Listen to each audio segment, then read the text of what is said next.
show. I decided to switch gears in regards to my episodes to this one because it kind of strikes a personal nature due to some news that I received last week and again the middle of last year, and it had to do with a more personal nature. So I decided to go ahead and do this video after last week because this subject can actually change how you prep. Um, so today we're going to be talking about prepping and your personal health. Okay, from the time we're born to the time we're children, we're always going in and out of the doctor with our parents. And after mainly adolescence, we sporadically go see the doctor until our middle ages. I call those sporadic times our indestructible 20s, our invincible 20s, and our falling apart 30s, when everything starts going downhill. Usually in your 30s, if you're married, your wife actually forces you to go to the doctor. However, I'm not giving any medical advice. I'm not a doctor, not even close to one. But there are two channels I would recommend for prepping and medical advice, and that be the Prepper Nurse and the Patriot Nurse. Both very good channels. I'll put their links in the bottom below. Okay, so when it comes to bad news, I am like the Godfather. Just go ahead and give it to me. Give me the bad news first, and let me know immediately. That way, it can be dealt with. Don't sugarcoat it. Just give it to me straight, no chaser.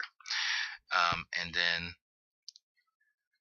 there's the no news is good news. I think no news is more like news that you just haven't heard yet, bad or good. So when I got the call from my doctor, they're like, well, Mr. So and so, and I just stopped and told him, I was like, just give me the bad news, because if you were calling, because if it was good news, you guys wouldn't be calling me in the first place. And so they gave me the bad news last year, that I had um, come down with type 2 diabetes. And that changed not just how I looked at prepping, but how the missus looked at prepping, because in the same week, me, the missus, and my father were all diagnosed with type 2 diabetes, which is very, very rampant in African American families and communities. So, right at the moment that I got the news that I had type 2 diabetes, the first thing that went was the pop, no pop. And I started drinking more water, stopped eating fast food, because since I do a lot of traveling, fast food's very convenient. So I stopped a lot of that and started eating healthier. Another thing I started doing, in fact, we all started doing this, was we did all this, but we also exercise.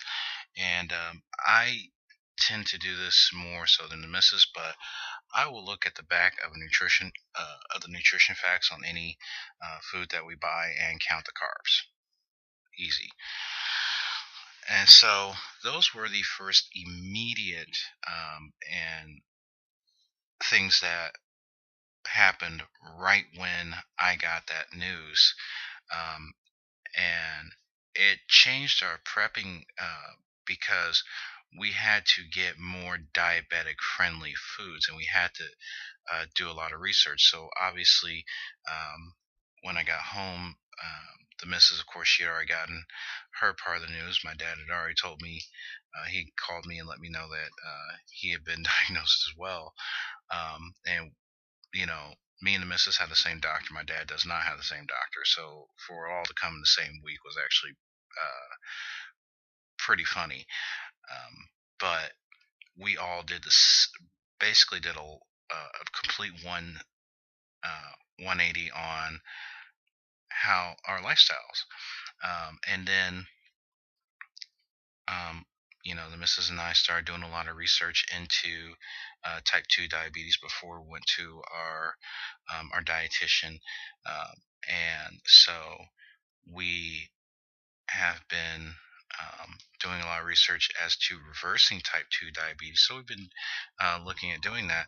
And the one thing that happened when I was diagnosed, my A1C was somewhere in the nines, which is very high.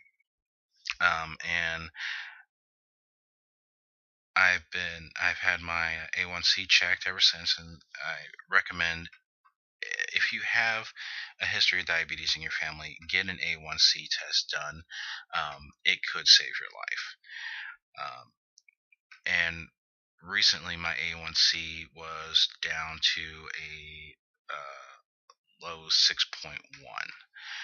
So that was an incredible turnaround in less than a year, just from doing these simple little things. And it changed our food preps in a lot of ways, because everything that we had, that we thought were okay, we basically gave that food away and started stocking up on shelf sustainable, um, I'll say diabetic friendly foods.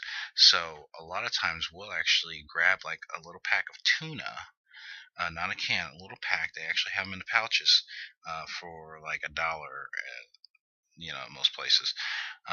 And then we'll take like a pack of tuna to go to lunch with, or a couple packs of tuna, and that gives us protein, but it also keeps your carbs down. And so we started doing a lot of things to start getting healthier, things like that. Now, last month, I had a condition while I was out, where I had um, a very strong pain in my chest, but I wasn't sweating. I wasn't short of breath. I wasn't my feet didn't swell. These are all questions my doctor happened to ask me when I told him about this, and so he ran an EKG, and he had to run it twice because he wasn't sure if his nurses did it right. So, and he was shocked because he was like, "How old are you?" And I told him how old, my age, and he's like, I was like, okay, so what's the bad news? He said, well, according to the EKG, you did have a heart attack. And so that gave me another moment of pause. So now I'm getting ready to go to the cardio doctor, and um, see what's going on, because I know, you know, my family usually has heart problems later in life. Um, so it's one of those, let's just see what the doctor says. Let's not jump to conclusions, but take the necessary precautions. So I was prescribed, heart medication for that. I also have been instructed to take aspirin. I know that they say Bayer is actually really good for heart conditions. So again, do your research and follow the advice of your doctor whenever you do get the bad news. So um, the one thing you'll find when you get news is that, of course, people give you their sympathies and everything. Like when I was diagnosed with diabetes, everybody's like, "Oh, I'm so sorry," and I'm like, "It's not a death sentence, guys. I'm gonna fight this. I looked at it as a challenge, and so far I've done everything to win uh, this challenge, um, and I want to continue to do so." Um, and the other thing is that I, when it came to this latest news, the first thing I did is I called somebody that I knew had survived 4 heart attacks, and we talked about the next steps, what he went through, and he's not that much older than me, and so it was pretty scary. I mean, when you get that kind of news, um, you start questioning your own mortality, and you want to do everything that you can to survive and live just one more day. So that and I look at you know prepping is all about surviving any catastrophic event, uh, and your health is probably more catastrophic than anything external, because this is internal. This is something that you can or you may or may not have control over. So um, in this regard, always take care of yourself and prepare yourself for that bad news. Prepare to make lifestyle changes. Prepare to make prepping decisions based on your health, because you will have to stock up on medications that you need. You'll have to change the foods that you eat, based on any medical conditions that you find out you may have. You may find out that you need different types of medical equipment, um, to store and keep in good working order, in order to survive any emergency, and stay alive. So again, you know, always be mindful of your health, your personal health. Like I said, if you're in your 20s and you're starting to prep, congratulations, welcome to the world of prepping. But also keep in mind your health, because that is more important to prepare for, and to do something about when as long as you catch it early enough. And then any external forces that you should also prepare for, um, at the same time.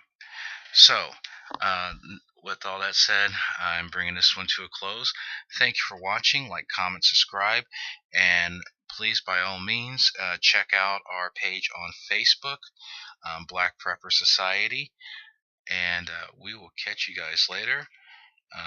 And enjoy the Super Bowl, and always remember, prepare yourself.